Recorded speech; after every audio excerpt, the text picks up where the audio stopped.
Kennedy really was a man of peace who found himself at the brink of nuclear war through stumbles, mistakes on both sides.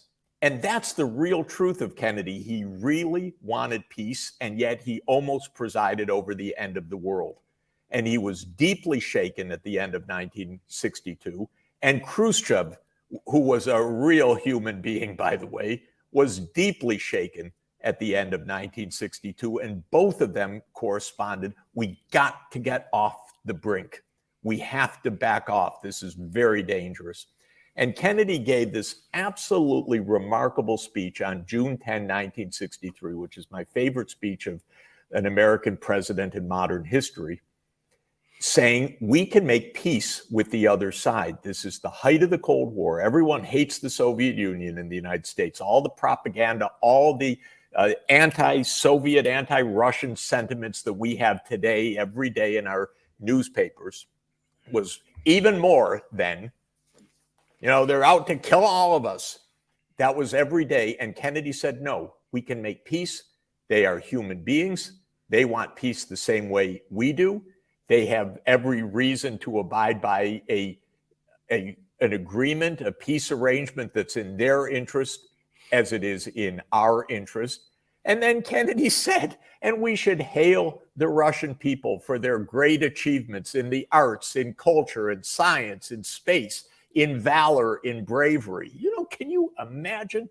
But of course, that's what Biden should be doing if he even gave one speech to the American people about this. Of course, who could ever expect the eloquence or the wisdom of Kennedy right now? We could never expect it. But the amazing thing about that speech, which is why I wrote a book about it 10 years ago, because I love it, the speech was so wise, so smart, so much relevant for a man who had almost stumbled to nuclear war, the absolute opposite of what he wanted. And he knew how dangerous the world is. When the speech was delivered, Hruščov read the translation, said he called the U.S. envoy, Averell Harriman, who was in Moscow, and said, this is the finest speech by an American president since Frenklina Ruzvelta. I want to make peace with your president. 5 weeks later, they signed the Partial Nuclear Test Ban Treaty. It's an incredible story because I said in my op-ed, you know, it's like a mathematician would say, a constructive proof. You don't actually just prove that peace could happen. You show it. You prove it by making it. So the speech led to a peace agreement, and it's completely relevant for what we have today. First of all, Kennedy knew both sides had led to the war. Both sides had led to the near global destruction. Both sides needed to back off. Both sides wanted peace. And this is where we are today. Exactly the same thing, except we have this drumbeat, crazy drumbeat in the media, which you two so wisely talk about every day and report on, which is insane.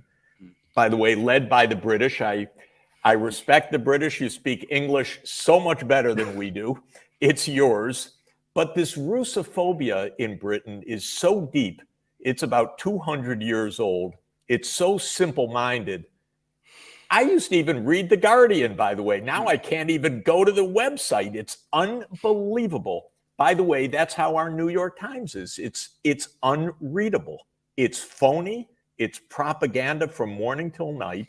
It's so completely one-sided, and no one tells the history of anything. And I tried to publish that piece in the New York Times. Well, they rejected it in 10 seconds.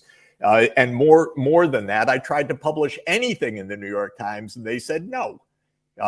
What they want to say is it's an unprovoked invasion, and we're facing a madman, and there's no one to talk to, and war is the only way, and NATO enlargement is the only way, and diplomacy can't work, and every lesson of history is ignored. That's where we are.